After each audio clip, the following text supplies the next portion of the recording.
Thank you. I wish I could have been here for all of your discussions, especially since I always feel the need to correct Amos Young on some of the things that he says, but no, I'm one of his fans. But I just met an hour ago with a student who just finished a PhD dissertation, had it passed. Hong Xia Song, who's now going to go back to China, has a fuller PhD, and she's done some wonderful work comparing Watchman Nee with Bishop Tang, and ending up with Dietrich Bonhoeffer, which I thought was kind of a nice way to go on the whole thing. But just another way in which the concerns of Asia and Asian America have been very much on my mind. I'm going to have the privilege of preaching Easter Sunday at the Hallelujah Church in Harbin, 10,000 member church, and really looking forward to being back in mainland China. But great things are happening here. And it seems very clear to me that we have a new thing, and that is a gathering of Asian American Christians and Asian American leaders who don't want to just look back to where they've come from, but neither do they want to assimilate into the larger dominant culture, but want to find ways of contextualizing the gospel of Jesus Christ and taking that which you have received and using it to do new things for God. So I've been asked to give you the charge at the end. I'm not going to charge you anything, but I am going to give you the charge at the end insofar as I have a right to do so. But some of you know that about 6 years ago, Brother Roger died. Brother Roger was the founder of the Taizé community in France, and he had made the quest for visible unity in the church a lifelong mission. He was a Reformed Christian who did the very creative thing of establishing an ecumenical monastic order, in which he brought together Protestants, Catholics, and Orthodox, living together in full community and communion. In doing so, he did what many others have long talked about, but he actually made it happen. Indeed, Pope John Paul II visited him, so did then Cardinal Ratzinger, and it was even rumored that in a private mass, John Paul II shared the bread and the wine with this Protestant monk. And when Brother Roger died, an ecumenical leader from the World Council of Churches wrote a very warm tribute to him, in which he talked about the great things that Brother Roger had accomplished in terms of the unity of the church, but also expressed skepticism. He said the problem is that real unity has to be adopted officially by the churches. You can't just do it on a one-to-one unofficial level. And I've got to say, I'm with Brother Roger on that. I think what he did was to go ahead and just make it visible. Don't wait for the hierarchy. Don't wait for the institutions, but do something new for God. Make it visible so that people in their diversity can reach out to each other and do something new. Now, I'm not suggesting that you folks form a monastic community and take the vows of celibacy, poverty, and stability. You know, the vow of stability is you're going to stay in one monastic community. You're not going to move around. But in certain ways, I like the idea of a monastic community in the sense that I think we need new networks of people who have taken some special vows. You know, when the monks, the Benedictine monks, take their vow, they're not saying everybody ought to be celibate or everybody ought to live in poverty, but they're saying we are sensing a special call from God to take special vows. And I would love to see this new generation of Asian American leaders in the Christian community take some common vows together. And let me just mention a couple as my charge to you today. And the one is to be a community. Some of you know that I just published a thing at the Duke University leadership site on grits. I don't know how many of you have ever eaten grits, but my good friend David Jones from Covenant Theological Seminary just for Christmas sent me a sack of very high-quality grits from the state of Georgia. And he sent those to me because I have thought theologically about the significance of grits. Several years ago, and I told this story once, and David Jones heard me tell it, a Roman Catholic priest, I heard a Roman Catholic priest give a meditation in which he talked about, he was a priest from New Jersey, and the first time he ever went to the American South, never been there before, checked into a hotel late at night, got up in the morning, went to the coffee shop in the hotel, and was reading the menu, and he called the waitress over and he said, "Ma'am, what's a grit?" And she said, "Honey, they don't come by themselves." And he used that as an example that grits don't come. You don't get one grit at a time. They don't come by themselves, and neither do we as Christians. We need to be in community. And it's very important to form communities and sub-communities with common purpose and a common mission. So then David Jones, having heard that last year, sent me another grit story. This was from the Waffle House chain.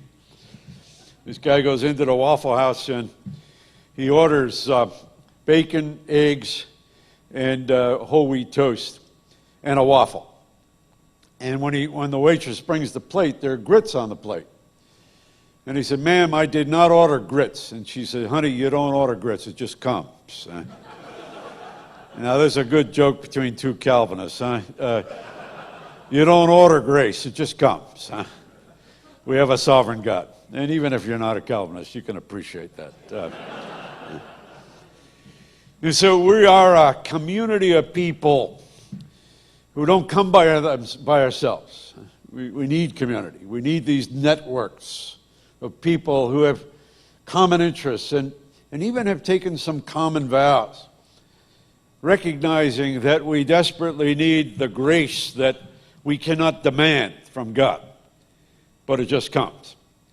And that grace comes in special ways when we are attempting to live in obedience to God's will. So a community of people who have taken special vows, and your special vows have to do a lot with what it means to take that which you have received from the past in the unique ethnic immigrant communities that are a part of your heritage, whether in the distant past or in the recent past. And to tell those stories, as we heard in that marvelous way last night from Eugene Cho, to tell those stories in new ways for a new generation that desperately needs to hear the stories. And also to think about the theological significance of those stories. And when I was teaching in the philosophy department at Calvin College, I had a colleague who was a great storyteller. We weren't sure all of his stories were true, but they were good stories, and we would retell them anyway, especially when they made a good point. And one of his stories about philosophy was that he was sitting in his office as a professor of philosophy one day, and his door was slightly open, and he could not help but overhear an exchange between two young women students outside his door, because one was sobbing loudly because her boyfriend had just broken up with her, and her friend was trying to comfort her. And her friend attempted several therapeutic strategies, and nothing seemed to reduce the grief and to allow the sobbing to subside. And finally, in one desperate pastoral move, she said to her friend, "Look, you've just got to be philosophical about this." And her friend paused, and through her sobs said, "What do you mean?" And she said, "Just don't think about it." You know? And we used to tell that story, that wasn't the way we did philosophy at Calvin College, but it was just the opposite. And there's something important in there. You got to think about it. Huh?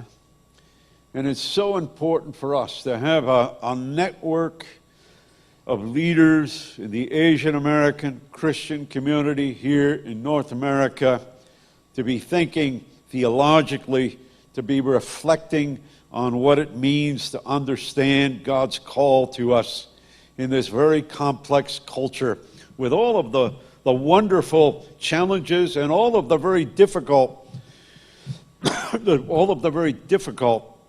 complications that we are experiencing, especially many of those in the communities that you represent at this time in their experience in North American culture. We've got to think about it. We've got to think theologically about it. Because there's a lot, as I said, a lot of historical amnesia in the evangelical community. There's a lot of sloppy pragmatism that goes on. You know, there was a story in the Harvard Business Review a couple years ago of a gathering of French and American management theorists dialoguing about their different approaches to management. And as could be predicted, the Americans were very pragmatic. They were mainly looking at what works. The French were very philosophical. And the tensions began to arise. And at one point, an American was presenting a management strategy, and a French theorist stood up and he said, "Look, that may work in practice, but it'll never work in theory." Huh? And there are a lot of things that work in practice that don't work in theory from a theological point of view. And we need to be thinking about what it means to be obedient to what God has revealed to us, and not just what works in a practical ministry sense. And then those stories, you know, to tell those stories in a way that isn't just storytelling, but is addressing the deeper dynamics of the human condition, especially as we experience them in the communities that we represent. I heard a lecture a couple of months ago, a guy talking about the plots of situation comedies. He said there are only about 3 or 4 basic plots. So in fact, there's really only one plot to all of the Gilligan's Islands episodes. You know? It goes like this. They're stuck on an island. Looks like they might be able to get off. Gilligan screws up. That's the plot of every episode, you know. And in many ways, that's the plot of a lot of the stories that we know about the human condition. We're stuck. We're in a mess. Looks like we might find a way out, and then we screw up, you know.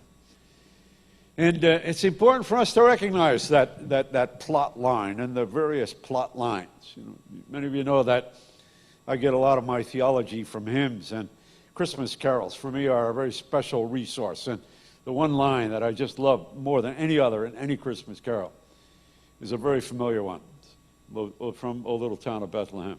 The hopes and fears of all the years are met in thee tonight.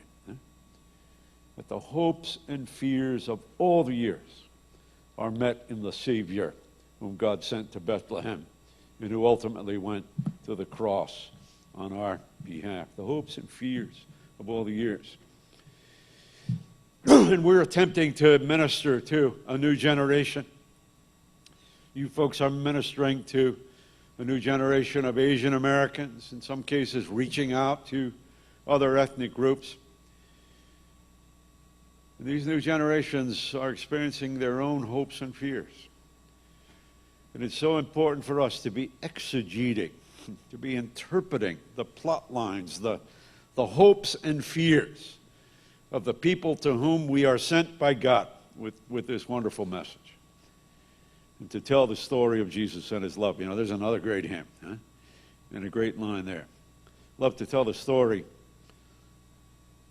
of all the golden fancies and all our golden dreams. It's a greater story than all of our golden fancies and all of our golden dreams. Huh?